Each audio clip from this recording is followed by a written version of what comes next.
The Kashmir files, Kashmiri पंडितों के विस्थापन पर बनी वो फिल्म जिसने दर्शकों को फिर से सिनेमा हॉल की ओर जाने पर मजबूर कर दिया है।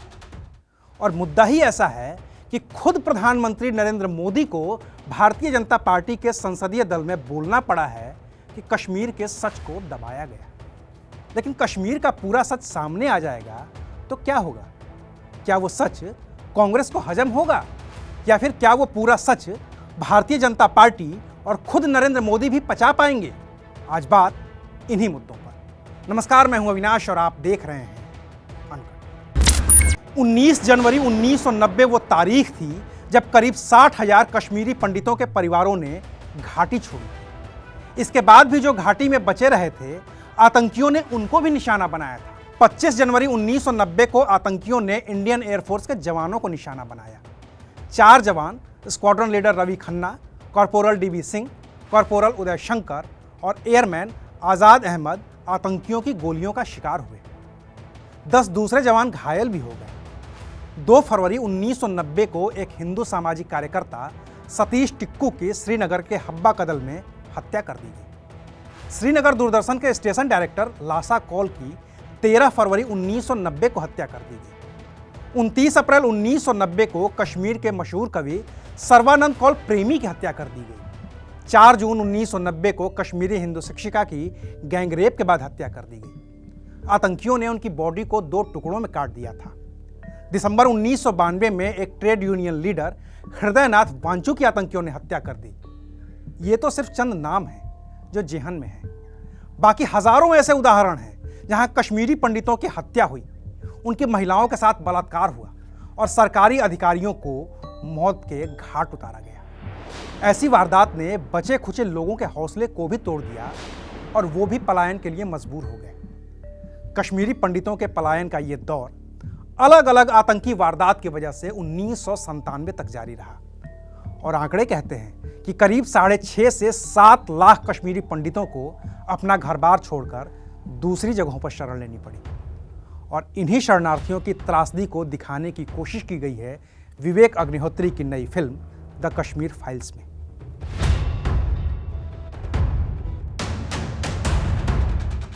लेकिन क्या ये हालात अचानक से बने थे, या फिर इसके पीछे पहले कांग्रेस और उसके बाद राष्ट्रीय मोर्चा और उसे समर्थन देने वाली भारतीय जनता पार्टी भी बराबर की जिम्मेदार थी? इसको समझने के लिए चलते हैं कश्मीरी पंडितों के पलायन से ठीक 3 साल पहले, जब जम्मू कश्मीर में विधानसभा के चुनाव होने। वो 1987 का साल था। मार्च में विधानसभा के चुनाव होने थे और उस चुनाव के लिए फारूक अब्दुल्ला की नेशनल कॉन्फ्रेंस ने भारतीय राष्ट्रीय कांग्रेस यानी कि कांग्रेस से हाथ मिला लिया। अब जम्मू कश्मीर की 2 पार्टियां एक साथ थी। तब मुफ्ती मोहम्मद सईद ने पीपल्स डेमोक्रेटिक पार्टी नहीं बनाई थी और वो कांग्रेस के साथ थे। हालांकि इस गठबंधन से नाराज भी थे, लेकिन इस गठबंधन को चुनौती देने के लिए जम्मू कश्मीर में एक और सियासी गठबंधन बना जिसका नाम रखा गया मुस्लिम यूनाइटेड फ्रंट MUF। इस फ्रंट में जम्मू कश्मीर की तमाम मुस्लिम पार्टियां एक साथ आ गई थी। पाकिस्तान की विचारधारा को समर्थन देने वाली जमाते इस्लामी भी इसी संगठन का हिस्सा थी। चुनाव के लिए इस संगठन को चिन्ह मिला पेन और दावात। और फिर एक दिन अपने गृहनगर अनंतनाग में चुनाव प्रचार करने के लिए पहुंचे कांग्रेसी नेता मुफ्ती मोहम्मद सईद। वो थे तो कांग्रेसी, लेकिन नेशनल कॉन्फ्रेंस के साथ गठबंधन की वजह से नाराज थे। तो चुनाव प्रचार के दौरान उन्होंने अपनी जेब से कलम निकाला और भाषण के दौरान उसे बार बार घुमाते रहे। उनकी दाढ़ी नहीं थी, फिर भी वो अपनी दाढ़ी पर हाथ फेरते रहे थे। इससे संदेश गया कि सईद मुस्लिम यूनाइटेड फ्रंट को वोट देने की अपील कर रहे हैं। फाइनली 23 मार्च 1987 को वोटिंग हुई और उस वोटिंग के दौरान खूब धांधली हुई। मुस्लिम यूनाइटेड फ्रंट के कई नेताओं को गिरफ्तार कर लिया गया। 24 मार्च यानी कि वोटिंग के एक दिन बाद ही काउंटिंग हुई, लेकिन 1 सप्ताह तक नतीजे ही घोषित नहीं किए गए। मुस्लिम यूनाइटेड फ्रंट के जो उम्मीदवार जीते थे, उन्हें जबरन हरा दिया गया। इस चुनाव में हुई धांधली के बारे में सफाई देते हुए नेशनल कॉन्फ्रेंस के नेता फारूक अब्दुल्ला ने कहा था कि वो धांधली से इनकार नहीं करते, लेकिन धांधली उन्होंने नहीं की थी। इशारा साफ था। उन्होंने कहा भी था कि इसके लिए भारत सरकार जिम्मेदार है। आखिर जब नतीजे घोषित हुए तो मुस्लिम यूनाइटेड फ्रंट को महज 4 सीटें ही मिल पाईं। नेशनल कॉन्फ्रेंस और कांग्रेस के गठबंधन को 66 सीटों पर जीत मिली थी और इन नतीजों ने जम्मू कश्मीर के आम लोगों के लिए लोकतंत्र की छवि को और धूमिल कर दिया। लगभग हर चुनाव में धांधली देख चुके कश्मीरियों ने इस चुनाव की धांधली के बाद अपने हौसलों को पस्त होते देखा और नतीजा ये हुआ कि हारे हुए मुस्लिम यूनाइटेड फ्रंट के कई लोगों ने हथियार उठा लिए और यहीं से कश्मीर आतंकियों की सरपरस्ती में चला गया। अभी आज कश्मीर में जिस सैयद सलाहुद्दीन और हिजबुल मुजाहिदीन की दहशत है, वो सैयद सलाहुद्दीन 1987 के विधानसभा चुनाव में श्रीनगर के अमीरा कदल विधानसभा से चुनाव लड़ा था। गुलाम मोहम्मद शाह के हाथों उसे हार का सामना करना पड़ा था। उसने चुनाव में धांधली का आरोप लगाकर विरोध भी किया था। इसके बाद उसे गिरफ्तार कर लिया गया था। करीब 2 साल बाद जब वो जेल से रिहा हुआ तो हिजबुल मुजाहिदीन में शामिल हो गया और आतंकवादी बन गया।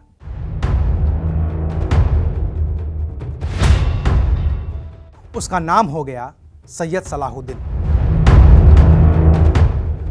अब वो और उसका संगठन ग्लोबल टेररिस्ट की लिस्ट में शामिल है। ऐसा ही हुआ यासीन मलिक के साथ। यासीन मलिक ने श्रीनगर की सभी विधानसभा सीटों पर मुस्लिम यूनाइटेड फ्रंट के लिए प्रचार किया था, लेकिन चुनावी हार के बाद उसे भी सैयद सलाहुद्दीन की तरह ही गिरफ्तार कर जेल भेज दिया गया। रिहाई के बाद वो पाक अधिकृत कश्मीर में चला गया और लौटा तो उसने जम्मू कश्मीर लिबरेशन फ्रंट जैसा अलगाववादी संगठन खड़ा कर दिया। इस काम में उसकी मदद की थी हामिद शेख, अशफाक माजिद वानी और जावेद अहमद मीर ने। इनमें से अशफाक भी 1987 के चुनाव के दौरान गिरफ्तार हुआ था और 9 महीने जेल में रहने के बाद पैरोल पर रिहा हुआ था तो पाकिस्तान चला गया था और लौटा था तो JKLF का हिस्सा हो गया था। JKLF जम्मू कश्मीर का ऐसा अलगाववादी संगठन था जो कश्मीर की आज़ादी की हिमायत करता था और कश्मीर के भारत और पाकिस्तान दोनों में ही विलय के खिलाफ था। दहशत फैलाने के लिए इस संगठन ने जम्मू कश्मीर में खून खराबा शुरू कर दिया। 21 अगस्त 1989 जम्मू कश्मीर के इतिहास की वो तारीख है जब जम्मू कश्मीर में पहली राजनीतिक हत्या हुई। मरने वाले थे मोहम्मद यूसुफ हलवाई, जो नेशनल कॉन्फ्रेंस के ब्लॉक प्रेसिडेंट हुआ करते थे। उनका कसूर सिर्फ इतना सा था कि उन्होंने आतंकियों की बात मानने से इनकार कर दिया था। तब 15 अगस्त 1989 को आतंकियों ने पूरे जम्मू कश्मीर में ब्लैकआउट का आदेश दिया था, लेकिन मोहम्मद यूसुफ हलवाई ने आतंकियों का आदेश मानने से इनकार कर दिया था। नतीजा हुआ कि आतंकियों ने हलवाई की हत्या कर दी। इसके बाद 14 सितंबर को हब्बा कदल में घाटी के भाजपा अध्यक्ष और वकील टीकालाल टपलू की हत्या कर दी गई। 4 नवंबर को मकबूल भट्ट को फांसी की सजा देने वाले जस्टिस नीलकांत गंजू की हत्या हो गई। इन सभी हत्याओं की जिम्मेदारी ली जम्मू कश्मीर लिबरेशन फ्रंट यानी कि JKLF ने और कहा कि इन हत्याओं की वजह धार्मिक नहीं राजनीतिक है। और याद दिला दूं कि तब केंद्र में राजीव गांधी की सरकार थी और वही देश के प्रधानमंत्री थे, जबकि प्रदेश में नेशनल कॉन्फ्रेंस के फारूक अब्दुल्ला मुख्यमंत्री थे, जिन्होंने कांग्रेस की मदद से 1987 का चुनाव जीता था और बाद में जिसके बारे में धांधली से इनकार भी नहीं किया था और इशारों में ये कह दिया था कि 1987 के विधानसभा चुनाव में धांधली के लिए केंद्र की राजीव गांधी सरकार जिम्मेदार है। इस JKLF का आतंक इतना था कि इसने उस वक्त देश के गृह मंत्री रहे मुफ्ती मोहम्मद सईद की बेटी रुबैया सईद का भी अपहरण कर लिया था। वो वारदात 2 दिसंबर 1989 की है, जब विश्वनाथ प्रताप सिंह देश के प्रधानमंत्री थे और यहीं से होती है जम्मू कश्मीर की सियासत में भारतीय जनता पार्टी की एंट्री। विश्वनाथ प्रताप सिंह राष्ट्रीय मोर्चे से प्रधानमंत्री बने थे और भारतीय जनता पार्टी इस सरकार को समर्थन दे रही थी। आतंकी चाहते थे कि रुबैया की रिहाई के बदले सरकार 5 आतंकियों को रिहा करे, लेकिन तब जम्मू कश्मीर के मुख्यमंत्री फारूक अब्दुल्ला इसके लिए तैयार नहीं हो रहे थे। फिर केंद्रीय मंत्री इंद्र कुमार गुजराल और आरिफ मोहम्मद खान श्रीनगर पहुंचे और फारूक अब्दुल्ला को धमकी दी कि अगर उन्होंने आतंकियों को रिहा करके रुबैया को नहीं छुड़ाया जाए तो केंद्र अब्दुल्ला सरकार को बर्खास्त कर दिया। मजबूरन 5 आतंकियों हामिद शेख, शेर खान, नूर मोहम्मद, मोहम्मद अल्ताफ और जावेद अहमद को रिहा कर दिया गया। हालांकि इसके बारे में तब के जम्मू कश्मीर के आईबी चीफ रहे दुलत ने कहा था कि बिना आतंकियों को रिहा किए भी रुबैया को छुड़ाया जा सकता था, लेकिन ऐसा हुआ नहीं। आतंकियों ने बंदर घुड़की दी थी और केंद्र सरकार ने डर कर आतंकियों को रिहा कर दिया था। इससे आतंकियों का मनोबल बढ़ गया और वो हर दिन किसी न किसी की हत्या करने लगे। मुख्यमंत्री के घर के पास भी बमबारी और फायरिंग होने लगी। सरकारी अधिकारियों को निशाना बनाया जाने लगा और हालात इतने खराब होते गए कि इंटेलिजेंस के अधिकारियों को छोड़कर शायद ही कहीं कोई केंद्रीय कर्मचारी बचा था। इस बीच पड़ोसी अफगानिस्तान में भी सोवियत यूनियन की सेनाओं ने अफगानिस्तान को उसके हाल पर छोड़ दिया था और खुद बाहर निकल गए थे। एक कट्टरपंथी तबके ने इसे इस्लाम की जीत करार दिया था, जिसका सीधा असर कश्मीर पर भी दिख रहा था। नारे लगते थे कि जागो जागो सुबह हुई, रूस ने बाजी हारी है, हिंद पर लर्जन तारे हैं, अब कश्मीर की बारी है। वहीं पाकिस्तान की ओर से भी कश्मीर में शुगबुगाहट बढ़ गई थी। जेकेएलएफ का कश्मीर में दखल तो था, लेकिन वो पाकिस्तान परस्त न होकर जम्मू कश्मीर की आज़ादी की मांग कर रहा था। इससे नाराज पाकिस्तान ने जम्मू कश्मीर में हिजबुल मुजाहिदीन को समर्थन करना शुरू कर दिया था। हालांकि तब तक हिजबुल कश्मीर में स्थापित नहीं हो पाया था, लेकिन इसके लड़ाकों को मोहम्मद एहसान डार और सैयद सलाहुद्दीन को आईएसआई ने सपोर्ट करना शुरू कर दिया था।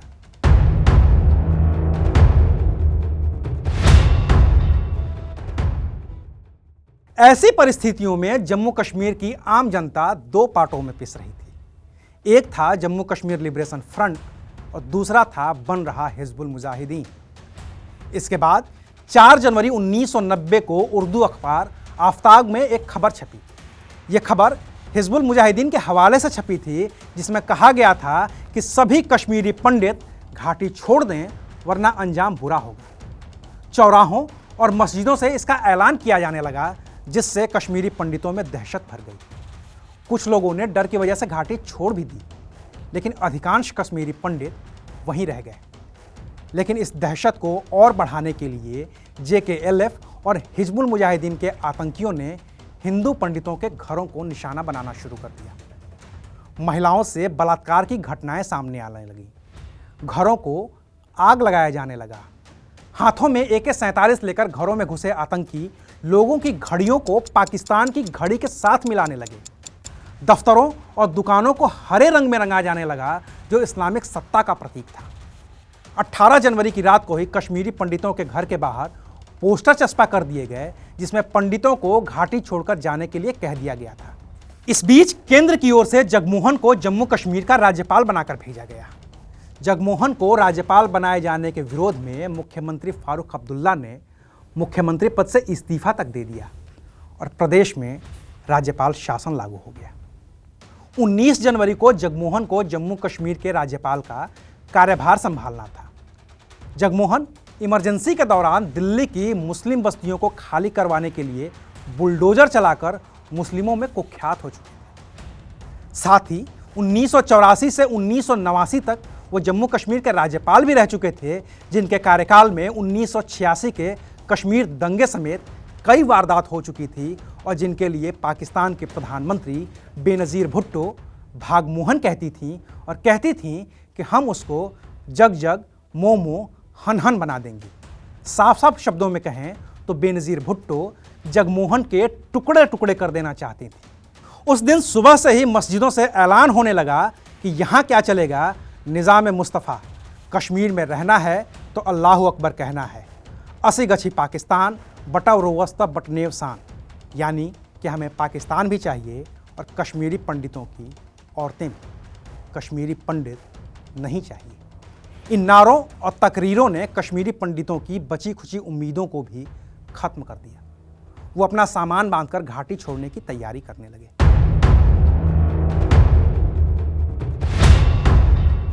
और उसी दिन जगमोहन जम्मू कश्मीर के राज्यपाल बन गए। जगमोहन के शपथ के साथ ही अर्धसैनिक बलों ने घरों की तलाशी लेनी शुरू कर दी। रात होते होते सीआरपीएफ के डीजी जोगिंदर सिंह ने करीब 300 युवाओं को शक के आधार पर गिरफ्तार कर लिया।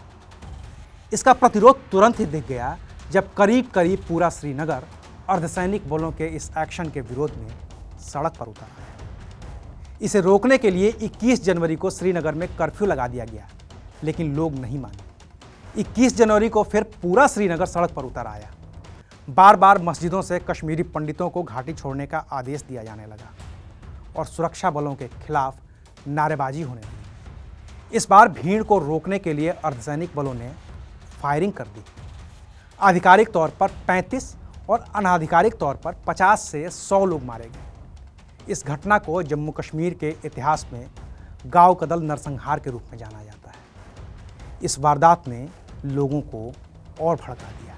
कश्मीरी पंडितों ने घाटी छोड़ने के लिए सामान तो बांध ही लिया था, सड़कों पर उतरे जत्थों ने उनकी दहशत और बढ़ा दी। नतीजा ये हुआ कि करीब 60,000 कश्मीरी पंडितों के परिवारों ने घाटी छोड़ दी और फिर यह सिलसिला अलग अलग आतंकी वारदात की वजह से 1997 तक जारी रहा।